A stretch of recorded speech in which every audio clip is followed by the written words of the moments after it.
සුබ දවසක් මයි දුවේ පුතේ. ආයිබෝවන්. කොහමද? මම හිතන්නේ මගේ පොඩිත්තෝ ටික නිවසේ ආලින්දේ ඉඳලා බොහොම සතුටින් විනෝදයෙන් අදත් ගුරු ගෙදරත් එක්ක එකතු වෙනවා ඇති පහ ශ්‍රේණිය සිංහල පාඩමත් එක්ක. අපි හිතන්නේ දැන් අපිව බොහොම හුරු පුරුදුයි ගුරු ගෙදරට ගොඩ වදිනවා. ඔබේ ගෙදර ඉඳලා ගුරු ගෙදර ඉඳලා අපි ඔබේ නිවසට ගොඩ වදිනවා. අපි සූදානම් වෙන්නේ අපේ දුවල පුතාලට අලුත්ම සිංහල පාඩමකින් ගුරු ගෙදරත් එක්ක එකතු කරගන්නයි ඔබව. මොකද්ද මේ අලුත් සිංහල පාඩම? ඔබේ සිංහල කියවීම පොතේ 4 වෙනි පාඩම. 4 වෙනි පාඩම මොකක්ද? ඔබ දන්නවා? මම දන්නවා නිවසේ ඉඳන් ඔබ ඊටාම ආසාවෙන් කියවපු පාඩමක් මේක. අලුත්ම අත්දැකීමක් වෙන පාඩමක්. ඔබට පේනවා ඔබ අඳුරන පාඩම. ඔබ අඳුරන කෙනෙක් එක්ක අඳුරන්නේ නැති තැනක ඉඳන් මේ පාඩම එකතු කරගන්න අපි සූදානම් වෙන්නේ ඔබේ රසවින්දනය උදෙසා. දැන් කුරුළු මිතුරා. කුරුළු මිතුරා ගැනයි අපි මේ කතා කරන්න යන්නේ. කුරුළු මිතුරා කියන්නේ ඇත්තටම කතන්දරයක්. හරි අපූර්ව රසවත් කතන්දරයක්. අපේ දුවල පුතාලට බොහොම කලාතුරකින් හම්බ වෙන අලුත් අත්දැකීමක්. සිංහල කියවීම පොතේ 4 වෙනි පාඩම කුරුළු මිතුරා පාඩම. මේ පාඩමේ තියෙන්නේ විද්‍යා ප්‍රබන්ධයක්. මේ අපි ලෑස්ති වෙන ප්‍රබන්ධයක් කියන්නේ මොකක්ද කියලා දැනගන්න. ප්‍රබන්ධයක් කියන්නේ මොකක්ද? ප්‍රබන්ධයක් කියලා කියන්නේ ඇත්තටම ලෝකේ සිද්ධ වෙච්ච දේවල් නෙවෙයි. ඇත්තටම ලෝකේ ජීවත් වන අපිට එදිනෙදා මුණ ගැහෙන අය ගැනත් නෙවෙයි.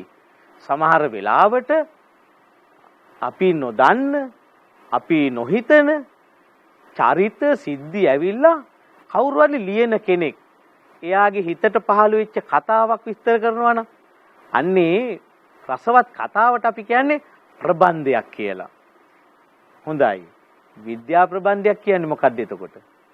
විද්‍යා ප්‍රබන්ධයක් කියලා කියන්නේ අපි දන්නේ නැති අභ්‍යවකාශ ජීවීන්, ග්‍රහලෝක, ඒ තරු ගැන, එහෙම නැත්නම් අපි කවදාවත් දන්නේ නැති මේ ලෝකෙම ජීවියෙක් ගැන, මේ ලෝක සිද්ධියක් ගැන විද්‍යාත්මකව හිතලා ඒ විද්‍යාත්මකව හරියටම ගැලපෙන සත්‍යයක් හැටියට ඇඟවෙන විශ්වාස කරන්න පුළුවන් විදිහට හදපු කතාවට අපි කියනවා විද්‍යා ප්‍රබන්ධ කියලා.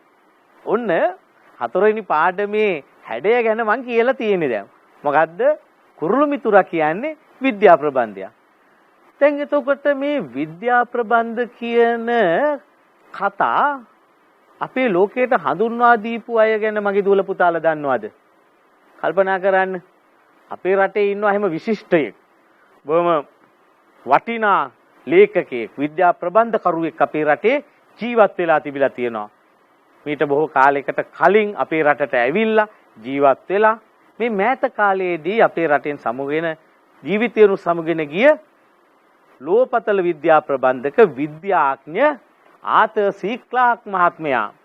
ආතර් සී ක්ලාක් මහත්මයා තමයි අපි අද කතා කරන මාතෘකාව. මේ විද්‍යා ප්‍රබන්ධ ගැන අපිට හඳුන්වා දෙන්න තියෙනවා. දුවල පුතාලට මතක් කරන්න දීලා තියෙන විද්‍යා ප්‍රබන්ධකයා. ආතර් සී ක්ලාක් මහත්මයා ගැන මයි දුවල පුතාලා මොනවද දන්නේ? මම දන්නවයි කියලා. සමහර වෙලාවට මගේ දුවල පුතාලා ආතර් සී ක්ලාක් මහත්මයා ලියපු විද්‍යා ප්‍රබන්ධ වලින් එකක් දෙකක් හරි ඒවයින් පුංචි කෑලි හරි තැන් වලදී කියවලා ඇති. ඉස්කෝලේදී ගුරුතුමා සමහර වෙලාවට මේවා මතක් කරලාත් ඇති. ආතර් සී ක්ලාක් මහත්මයාගේ විද්‍යා ප්‍රබන්ධ ගැන කතා කරන්න කලින් අපි ආතර් සී ක්ලාක් මහත්මයා ගැන චුට්ටක් දැනගමුකෝ.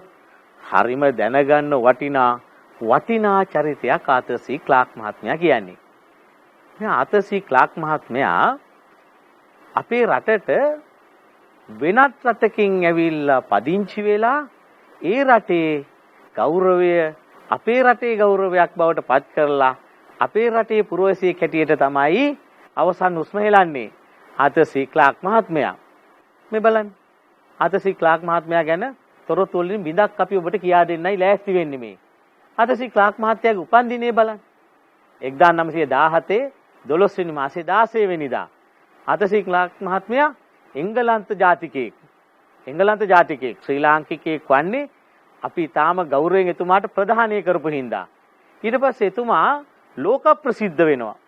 රැහන් රහිත ලෝකීය සංග්‍රහයෙන් දුවල පුතාලට අද ලෝකයේ ඕනම තැනක ඉන්න නෑදෑයෙක් එහෙම නැත්නම් හිතවතෙක් මිතුරෙක් ඔබට ඔය ඊටාම ඉක්මනින් පණිවිඩයක් එවන්නේ දුරකථන පණිවිඩ එහෙම එවන්නේ මේ ආතර් සී ක්ලාක් මහත්මයා හඳුන්වා දීපු විද්‍යා ප්‍රබන්ධයක තිබිච්ච රැහන් රහිත ලෝකය පෘථිවියට චන්ද්‍රිකා මගින් පණිවිඩ වෙන ක්‍රමය ඒක තමයි ලෝකයේ දැන් පාවිච්චි කරන්නේ ජේෂ්ඨ ශ්‍රේෂ්ඨ විද්‍යා ප්‍රබන්ධකෙක් ඒ විතරක් නෙවෙයි එතුමාව හඳුන්වපු අන්වර්ථ නාම දන්නවද මගේ දුවල පුතාලා අන්වර්ථ නාම අපි දුවල පුතාලට ඉගෙන ගන්න තියෙනවා මම දන්නවා බොහෝ දෙනෙක් දන්නවා කියලා අනාගතය දුටු මිනිසා අනාගතය දැක්ක හින්දානේ මීට අවුරුදු ගානකට කලින් පණිවිඩ හුමාරු ක්‍රමය ගැන කියලා දුන්නේ අපිට ඒ විතරක් නෙවෙයි චන්ද්‍රිකා sannivedanīye පියා චන්ද්‍රිකා sannivedanīye පියා මම අර කල්නුව අපිට මතක් කරේ එතකොට ඔන්න අපි යනවා එතුමා ලබාගත්තු සම්මාන ගැන කතා කරන්න. එතුමා ලබාගත්තු සම්මාන ගැන කියන්න ගියොත් ගොඩාක් තියෙනවා දුවේ පුතේ. නමුත් මම ටිකක් එකතු කරන් ආදුවල පුතාලාට කියන්න ලෝක ප්‍රසිද්ධ කාලිංග සම්මානය, නොබියුලා සම්මානය, ගැලැක්සි සම්මානය, මාකෝනි සම්මානය වගේම ශ්‍රී ලංකාවෙන් දෙනවා එක්වරක් පමණ මිනිස්සුයෙකුට ගන්න පුළුවන් සම්මානයක් විද්‍යා ජ්‍යොති සම්මානයත් ආතර් සී ක්ලාක් මහත්මයාට ලැබෙනවා. ඉතින් ආතර් සී ක්ලාක් මහත්මයාට තමයි ලංකාවේ පළවෙනි සම්මානනීය පුරවැසි භාවය හම්බ වෙන්නේ. නීති හදලා ඒ නීතියක් මගින් ඉස්සෙල්ලාම ආතර් සී ක්ලාක් මහත්මයාට අපි දෙනවා සම්මානනීය පුරවැසි භාවය. මෙහිම සම්මානනීය පුරවැසියෙක් වෙච්ච ආතර් සී ක්ලාක් මහත්මයා 2008 3 වෙනි මාසේ 19 වෙනිදා අපෙන් සමුගෙන යනවා දිවි ගමනින් සමුගෙන යනවා ආතර් සී ක්ලාක් මහත්මයා. ඔන්න දැන් ආතර් සී ක්ලාක් මහත්මයා ගැන මෙච්චර විස්තර හොයාගත්තේ කුරුළු මිතුරා ගැන කතා කරන්න කලින් කුරුළු මිතුරව අපිට හඳුන්වා දීපු ප්‍රබන්ධකයා ආතර් සී ක්ලාක් මහත්තයාව හඳුන ගන්න ඕන හින්දා දැන් අපි යන්නේ ආතර් සී ක්ලාක් මහත්මයා මොන වගේ පොත්ද අපිට හඳුන්වලා දීලා තියෙන කියලා බලන්න. මේ බලන්නකො දුවේ පුතේ ආතර් සී ක්ලාක් මහත්මයා ලියලා තියෙන පොත් ගොන්න. ඕන්න ආතර් සී ක්ලාක් මහත්මයා ලියලා තියෙනවා බොහොම වටිනා පොත් ටිකක්. මේ සියල්ල විද්‍යා ප්‍රබන්ධ සිදුවිය හැකියයි එතුමා අනාගතය දැකලා ලියන ලද පොත්. ආතර් සී ක්ලාක් මහත්මයා තවත් ගොඩාක් පොත් දීලා තියෙනවා. මගේ දුවල පුතලට මතක තියාගන්න පුළුවන් හින්දා මම පොත් කීපයක් මගේ දුවල පුතාලට පෙන්වන්නයි මේ ලෑස්ති වුනේ. තවත් පොත් ගොඩක් තියෙනවා ආතර් සී ක්ලාක් මහත්තයා ලියපු. හොඳයි දැන් කුරුළු මිතුරා ගාවට යන්න එපාය. ආතර් සී ක්ලාක් මහත්මයා ගැනම කතා කරලා හරියන්නේ නැහැ. කුරුළු මිතුරා ගාවට යන්න අපිට තවත් කෙනෙක්ව හොයා ගන්න වෙනවා. ඒ තමයි එස්.එම්. බන්දුසීල මහත්මයා. එස්.එම්. බන්දුසීල මහත්මයා කියන්නේ දුවේ පුතේ ආතර් සී ක්ලාක් මහත්මයාගේ පොත් පරිවර්තනය කරපු එක කතුවරයෙක්. ආතර් සී ක්ලාක් මහත්මයාගේ විද්‍යා ප්‍රබන්ධ ගණනාවක් විවිධ කතුවරු පරිවර්තනය කරලා තියෙනවා. ඒ අතරින් ආතර් සී ක්ලාක් මහත්මයාගේ සමීපතෙක් හැටියට ළඟම ඉඳමින් මිතුරෙක් හැටියට ළඟම ඉඳමින් පොත් පරිවර්තනය කරපු කෙනෙක් තමයි එස්.එම්. බන්දුසීල මහත්මයා. අපිට බන්දුසීල මහත්මයා වැදගත් වෙන්නේ ඇයි? බන්දුසීල මහත්මයා වැදගත් වෙන්නේ ආතර් සී ක්ලාක් මහත්මයාගේ මෙන්න මේ පොත් ගොන්නම අපේ බන්දුසීල මහත්මයා පරිවර්තනය කරලා තියෙන හින්දා සිංහල භාෂාවට පරිවර්තනය කරපු මේ පොත් අතරින් අපි ගෙනියනවා දුවල පුතාලව දැන් අපිට අවශ්‍ය පොත ගාවට. මේ තියෙන්නේ බන්දුසීල මහත්මයා පරිවර්තනය කරපු පොත් අතරින් ටිකක්. අපිට පේනවා ආතර් සී ක්ලාක් මහත්මයා ඉන්නවා, බන්දුසීල මහත්මයා ඉන්නවා. මැද තියෙන්නේ බන්දුසීල මහත්මයා පරිවර්තනය කරපු පොත් ටික. ඔන්න ඒ අතරින් අපිට වැදගත් වෙන්නේ මෙන්න මේ පොත. මොකද්ද?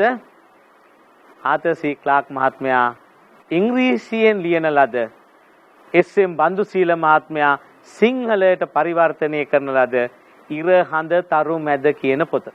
ඉරහඳ තරු මැද පොත තමයි දුවේ පුතේ දැන් මේ මගේ අතේ තියෙන්නේ. මේ තියෙන්නේ ඉරහඳ තරු මැද පොත. ඉරහඳ තරු මැද පොත ගැන මගේ දුවල පුතාලා දැනගන්නට ඕනේ කුරුළු මිතුරා ගැන දැනගන්න කලින්. මොකද මේ ඉරහඳ තරු මැද පොතේ තමයි 6 වෙනි කතාව හැටියට මේ පොතේ තියෙන්නේ ඔයාලා ඔය අද රස විඳින්න යන කුරුළු මිතුරා කතාව. මේ පොතේ කතා 10ක් තියෙනවා. විද්‍යා ප්‍රබන්ධ කතා. ඒකෙන් 6 වෙනි කතාව තමයි හයවෙනි කතාව තමයි කුරුළු මිතුරා. දැන් මගේ පුතාලට තේරෙනවානේ මං කොහෙටද ඔයාලව අරගෙන ආවේ කියලා. මං අරගෙන ආවේ කුරුළු මිතුරා රස විඳින්න කලින් කුරුළු මිතුරා හැදිච්ච හැටි, හදපු හැටි, කවුද හැදුවේ කියලා ඒ ටික කියලා දෙන්න තමයි මම මේ මහන්සි ගත්තේ. හොඳයි. අපි ආපහු යන්කො රූපරාමුව වලට. දැන් මේ රූපරාමුව නැවතත් අපි දුවල පුතාලත් එක්ක එකතු වුණොත් මේ තියෙන ඉරහඳ තරු මැද පොත. මේ පොතේ මේ තියෙන්නේ 6 වෙනි කතාව. මේ 6 වෙනි කතාවේ අපිට දකින්න හම්බ වෙන්නේ කුරුළු මිතුරා. ඔන්නේ කුරුළු මිතුරාගෙන් සිංහල කියවීම පොතට එනවා 4 වෙනි පාඩම කුරුළු මිතුරා. අපි ලෑස්ති දෝල පුතාලට කුරුළු මිතුරා කතාව රස විඳින්න ඉඩ දෙන්න. හැමදාම මං කතන්දර කියලා හරියන්නේත් නැහැ. හැමදාම මං පාඩම් උගන්ලා හරියන්නේ නැහනේ. ගුරු ගෙදර ඉඳලා ඈ දැන් ඔය යාලින්ද ඉන්න දොළ පුතාලා කැමතිනේ මම නැතුව කවුරු හරි මේ කුරුළු මිතුරත් එක්ක හිටපු කෙනෙක් මේ කතාව කියනවනම් ඒ කුරුළු මිතුරාගේ ගගන ගාමියෙක් ළඟ හිටපු අභ්‍යාකාශ මධ්‍යස්ථානේ එහෙම කෙනෙක් මේ කතාව කියනවනම් මගේ දොළ පුතාලා කැමති ඇතිනේ. අපි කෝකටත් ගුරු ගෙදරට එන්න කිව්වා මේ ඒ මිතුරට මේ කතන්දරේ කියන්න. කොහොමේ තාම නෑ ඔය එන්නේ ඔන්න එනවා දොළ පුතාලට කුරුළු මිතුරා ගැන කියන්න. එදා කුරුළු මිතුරත් එක්ක හිටපු ළඟම මිතුරෙක්.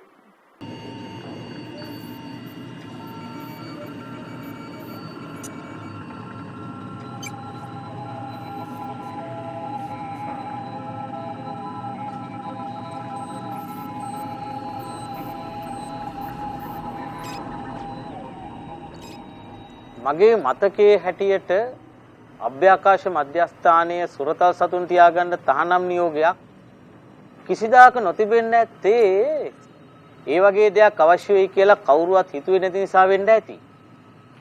එහෙම නියමයක් තිබුණත් ඔල්සන්ය නොපිළිගන්න බව නම් මට විශ්වාසයි.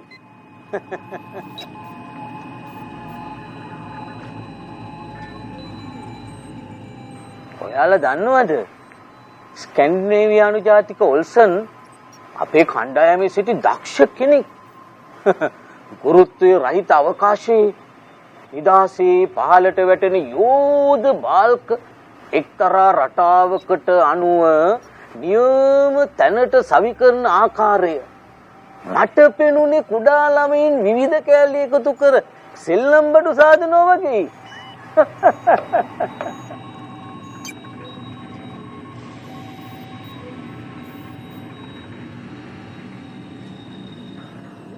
ඒ වුණාට එය ඉතා පරිස්සමින් වගේම සැලකිල්ලෙන් කළ යුතු දෙයක්. අනෙක් අතට අභ්‍යවකාශ ඇඳුම් ඇඳගෙන වැඩ කිරීම ඒ තරම් පහසු දෙයක් නෙවෙයි. කොහොම වුණත් පොළවේ උස ගොඩ නැගිලි ඉදි කරන්නන්ට නැති එක වාසියක් ඔවුන්ට තිබුණා. ඒ තමයි ඔවුන්ට අවශ්‍ය ඕනෑම වේලාවක තමන්ගේ නිර්මාණ ඈතට ගිහින් ඒ දිහා බලාගෙන ඉන්න පුළුවන් වීම. ඔව්.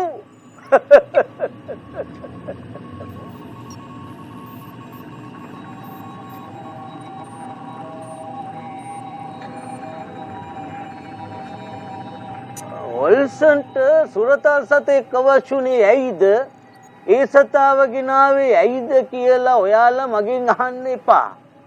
මොකද මම මානසික විද්‍යාඥයෙක් නොවන හින්දා මට ඒවට පිළිතුරු දෙන්න බෑ. ඔව්. ඒත් ඔහුගේ තේරීම ඉතා ඥානාන්විතයි කියලා කියන්නම ඕනේ. ඔව්.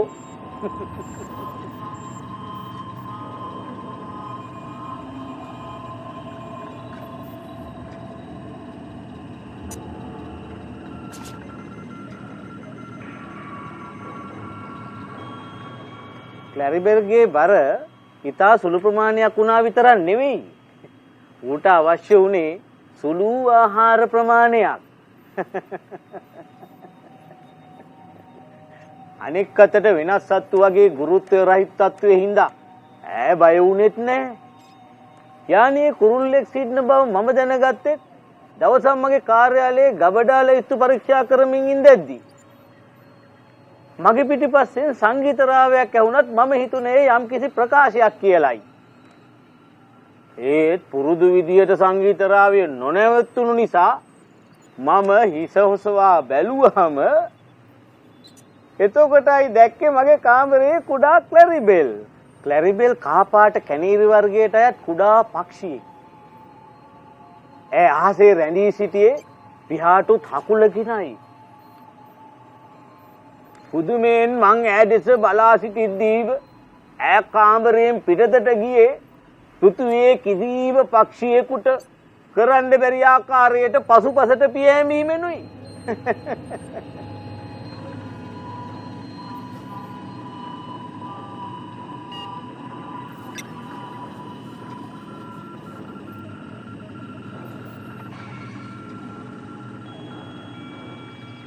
ගුරුත්වයේ රහිත තත්වයට ඈ ඉතා හොඳින් හැඩගැසී ඇති බව මේ නිසා මට පෙනුණා. ඔව්.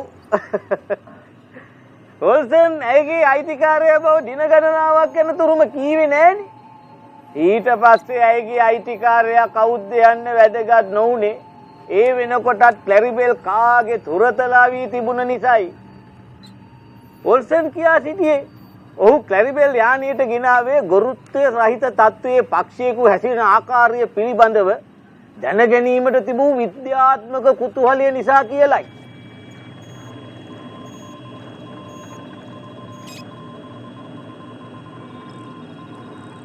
ක්ලැරිබෙල් හොඳින් වැඩුණා. පෘථිවියේ වැදගත් නිලධාරියෙකු මධ්‍යස්ථානට පැමිණි අවස්ථාවවලදී පවා ඈ සංගවා තැබීම තරම් පහසු වුණේ නැහැ. එකම ප්‍රශ්නය වුණේ අප ඇය සංගවන්නට තැත් කළ සමහර අවස්ථාවල ඇය වඩාත් ශබ්ද කිරීමයි.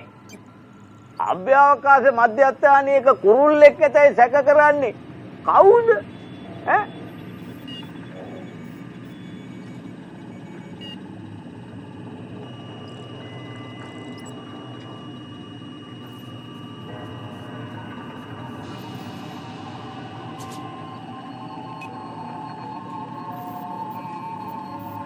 අපි මේ වෙනකොට පැය 12ක් වැඩ කරලා පැය 12ක් විවේක ගත්තා. සදාකාලික හිරු එළියේ පාවෙන අපිට රැයක් දවාලා නොතිබුණත් යම් කිසි කාලසටහනකට අනුව වැඩි කිරීම පහසු වුණා. එදා උදේ 6ටම අවදි වුණේ තරමක හිසේ යම්මක් ඇතුවයි. රැය තිස්සේ විකාර හීන කීපයක් දුටු බවත් මට මතක තිබුණා. මම උදේ ආහාරයට යෑමට සූදානම් වුණේ දැඩි ලෙස අලස ගතියකින්. කෑම මේසේ වැඩි කතා බහක් සිදු වුණෙත් නෑ. එක පුටුවක් හිස්ව තිබුණා. ඔල්සන් කොහෙද කියලා ඇහුවේ මම. එයා ක්ලැරිබෙල් හොයනවා. වෙනද සාමාන්‍යයෙන් ඔල්සන් අවදි කරන්නේ ඇයි? මම යමක් කීමටත් පෙර ඔල්සන් කාමරයට ආවා. කුමක් හෝ වරදක් සිදු වී තිබෙන බව ඔහුගේ මුහුණින් පෙනෙන්න තිබුණා. ඔහුගේ අතේ තිබුණේ කහ පියාටු ගුලිය. මොකද වුනේ? අපි හැමෝම එකවර ඇහුවා. මම දන්නේ නෑ. මම දකින්නකොට ඈ සිටියේ මෙහෙමයි. හොඳයි. මුකුත් කරන්න පුළුවන්ද කියලා බලමු කියමින් ඈ අතට ගත් ඩංකන් කුරුල්ලා කනට ලං කළේ හදවත ගැහෙනවාදයි බලන්නයි. මට නම් මුකුත්ම හෙන්නේ නැහැ. එහෙත් ඒකෙන් ඔප්පු වෙන්නේ නැහැ ඈ මැරිලා කියලා. ඔක්සිජන් ටිකක් දීලා බලමු. කවුද කිව්වා?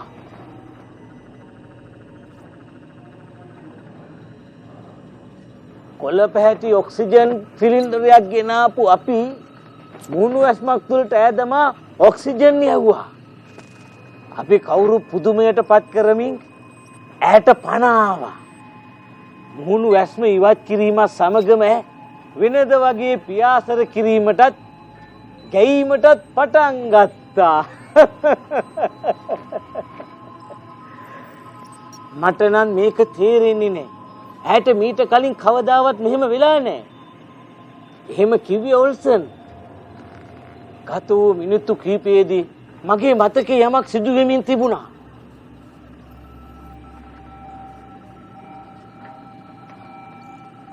මට දැනුනේ මා තාමත් අඩනින්දේ පසු වෙනවා වගේ කියලා.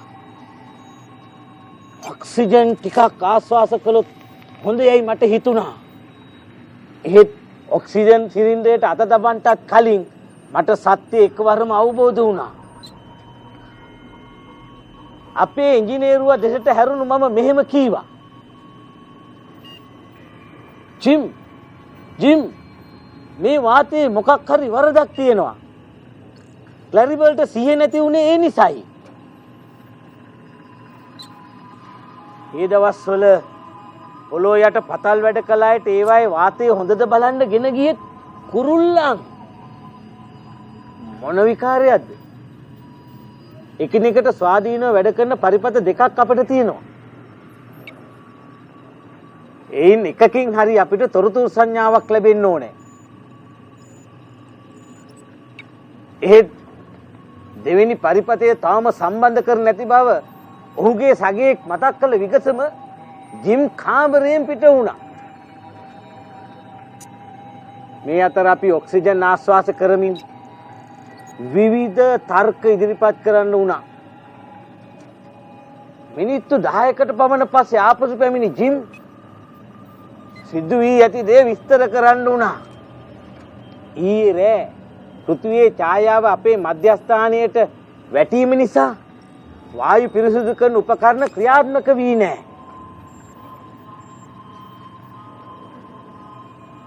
ඩොලර් කෝටි ගණනක් වටිනා රසායනික හා ඉලෙක්ට්‍රොනික උපකරණ වලට අපට අනතුරු අඟවන්න බැරි වුණා. ක්ලැරිබල් නොහිටින්න මෙලහකටත් අපි සියලු දිනා මිය ගිහින්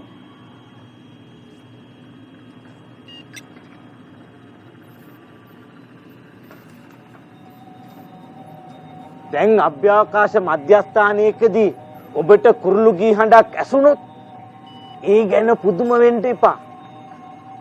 ඒන් කියවෙන්නේ අමතර වියදමක් නැතුව තවත් ආකාරයකින් ඔබ ආරක්ෂා වී ඇති බවයි.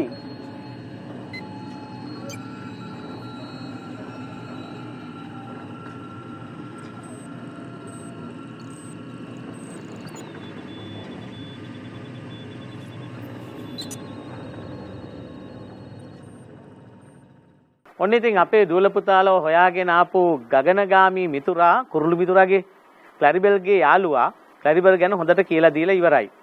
දැන් මේ කියා දෙනකොට මගේ දුවල පුතාලට හම්බෙච්ච මොනවද වටිනා තැන් කියලා කතා බහ කරන්න යාවේ. කුරුළු මිතුරා නිසා, අපේ ක්ලැරිබල් නිසා අපේ ගගනගාමී සියලු දෙනාගේම ජීවිතත් බේරුණා. අලුත් පාඩමකුත් අභ්‍යවකාශ ලෝකයට එකතු වුණා. කුරුල්ලෙක් අරගෙන අභ්‍යවකාශ යානයක කවුරු හරි ගියොත් එහෙම ඒක අමතර වාසියක්. එහෙම තමයි මේ විද්‍යා ප්‍රබන්ධය කිව්වේ. හොඳයි අපි බලමුකෝ අපිට හම්බ වෙච්ච අලුත් වචන මොනවද? අරුත් සොයන්න ඕන වචන මොනවද? තේරුම සොයා ගන්න ඕන වචන මොනවද කියලා මේ පාඩම ඇතුලේ මේ තියෙන්නේ. අභ්‍යවකාශ මධ්‍යස්ථානය.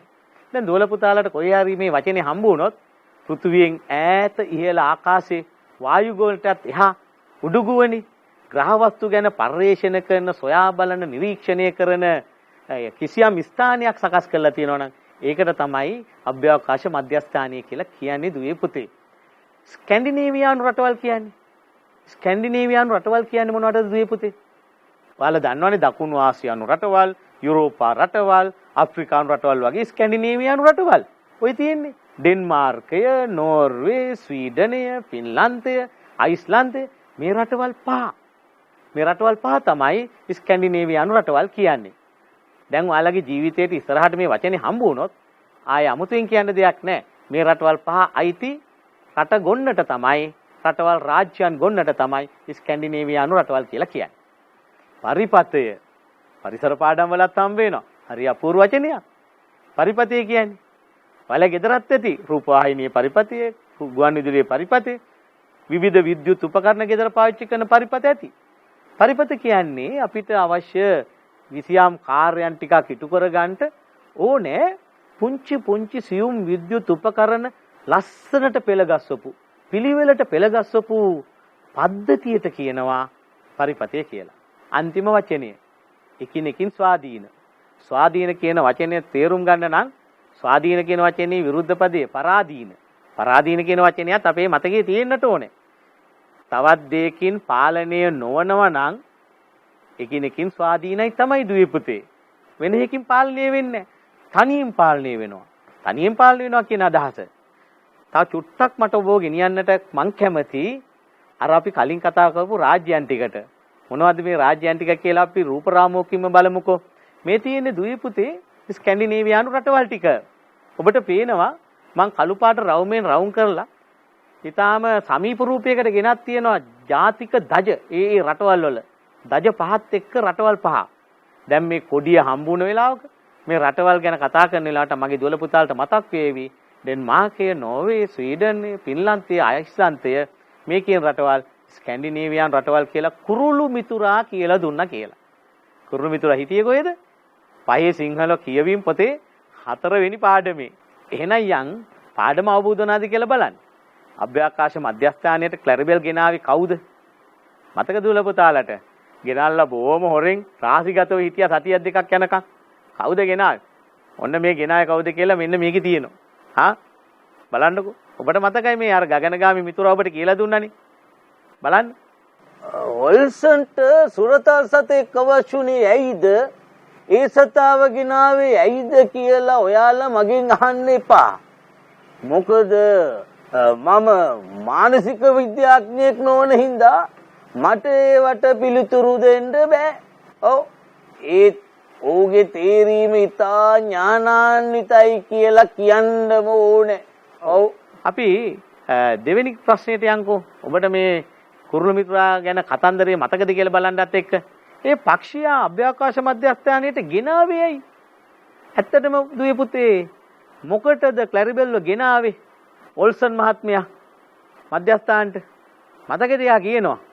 ඇයි මම මෙයාව ගෙනාවේ කියලා කියනවා මතකද මයි දුවල පුතාලට? ඔන්න මතක් කරන්නකෝ අලගේ අර ගගනගාමි මිතුරා කුරුළු මිතුරා ගැන කියන්න ආපු. එයා මෙන්න මෙහෙම කිව්වා නේද? ඔව්.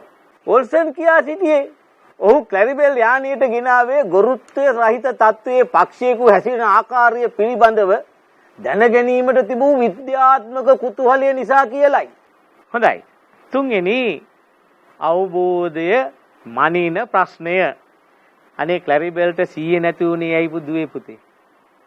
ක්ලැරිබෙල්ට සීයේ නැති වෙලා අර උදෑසන ආහාරයේ වෙලාවේ කහ පාට පියාටු ගුලියක් වගේ අරගෙන ආපුවම හැමෝම කනගාටු වුණානේ. කහ පාට පියාටු ගුලියක්. අන්න ඒ නිසා ඒ පියාටු ගුලිය වගේ උනේ ඇයි ක්ලැරිබෙල්ල? සී නැති උනේ ඇයි? මට නම් මතකයි ගගනගාමි මිතුරා ඔයාලට කියනවා ඇයි එහෙම උනේ කියලා. මේ බලන්නකෝ එයා කිව්ව විදිය. මම දන්නේ නෑ. මම දකින්නකොට ඈ සිටියේ මෙහෙමයි. හොඳයි. මුකුත් කරන්න පුළුවන්ද කියලා බලමු කියමින් ඈ අතට ගත් ඩංකන් කුරුල්ලා කනට ලං කළේ හදවත ගැහෙනවාදයි බලන්නයි. මට නම් මුකුත්ම හෙන්නේ නෑ. එහෙත් ඒකෙන් ඔප්පු වෙන්නේ නැහැ ඈ මැරිලා කියලා. ඔක්සිජන් ටිකක් දීලා බලමු. කවුද ඕ කිව්වා? කොළ පැහැටි ඔක්සිජන් සිලින්ඩරයක් ගෙනාපු අපි මූණු ඇස්මක් තුළට ඈදමා ඔක්සිජන් යවුවා. අපි කවුරු පුදුමයට පත් කරමින් ඈට පණ ආවා. මූණු ඇස්ම ඉවත් කිරීමත් සමගම වෙනද වගේ පියාසර කිරීමටත් ගැයීමටත් පටන් ගත්තා. දැන් ඉතින් අපි යන්කෝ 4 වෙනි ප්‍රශ්නයටත්. ඔන්න පෘථිවියේ ඡායාව අභ්‍යාකාශ මධ්‍යස්ථානයට වැටීම නිසා සිදුවුවේ කුමක්ද? දැන් පුතේ දුවේ අපි දන්නවනේ අහසේ සිදුවන විශ්මිත දේවල් එක්ක අපේ පෘථිවියට චන්ද්‍රයාගේ ආලෝකය වැටෙනවා. චන්ද්‍රයාගේ හෙවණැල්ල අපේ පෘථිවියට වැටෙනවා. ඒ වගේ පෘථිවියේ ඡායාවත් අභ්‍යාකාශ මධ්‍යස්ථානයට වැටුණා. මේ කුරුළු මිතුරා ප්‍රබන්ධය ඇතුලේ. වැටුණා මොකද උනේ? මහා භයානක දෙයක් වුණා. හරි අවදානම් දෙයක් වුණා. විපතක සේයාවක් ආවා. මගේ පුතාලට මතකද ගගනගාමී මිතුරා කිව්වා? ඔල්සන්ගේ යාළුවා කිව්වා මතකද? මෙන්න මෙහෙම කිව්වා නේද?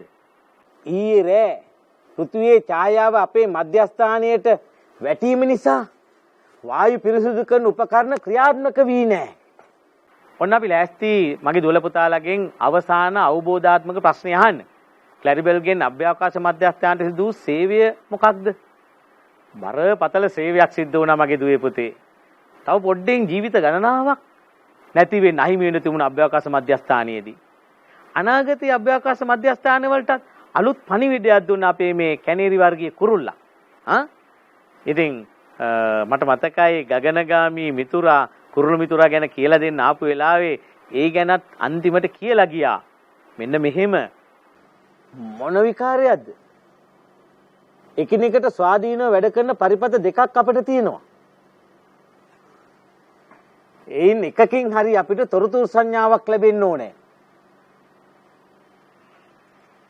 ඒ දෙවෙනි පරිපතය තාම සම්බන්ධ කර නැති බව ඔහුගේ සගයෙක් මතක් කළ විගසම ජිම් කාමරයෙන් පිට වුණා.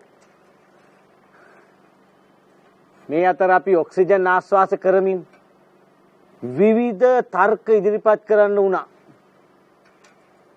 මිනිත්තු 10කට පමණ පස්සේ ආපසු පැමිණි ජිම් සිද්ධ වී ඇති දේ විස්තර කරන්න වුණා. ඊයේ රෑ පෘථිවියේ ඡායාව අපේ මධ්‍යස්ථානයට වැටීම නිසා වායු පිරිසිදු කරන උපකරණ ක්‍රියාත්මක වී නැහැ.